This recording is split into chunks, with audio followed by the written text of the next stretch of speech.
Ismini kim qo'ydingizlar? Sunnat bo'lib tug'ildi, Sunnatullo qo'yasizlar. Juda kamyob hodisa. Qashqadaryoda 6 kilogramm vaznga ega bo'lgan gigant chaqaloq dunyoga keldi. Bu juda kamyob hodisa Nishon tumanining tibbiyot birlashmasida kuzatilgan. Quvonarlisi shundaki, tug'ruq jarayoni kesilcha kesish amaliyotisiz tabiiy yo'l bilan amalga oshirilgan. Nishon tumani hokimi matbuot kotibining Qashqadaryo ahliga ma'lum qilishicha, hozirda ona va bolaning holati yaxshi va tibbiy kuzatuvda.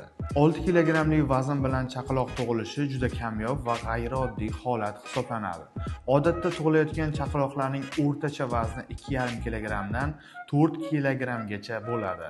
5 kilogrammdan yuqori vazn esa o'ta yirik deb tasniflanadi. Statistikaga ko'ra, dunyoda tug'ilayotgan chaqaloqlarning taxminan 0,1%gina 5 kilogrammdan yuqori vazn bilan tug'iladi. 6 kilogrammlik ko'rsatkich esa bu statistikadan ham 2 baravar kam tug'iladi degani.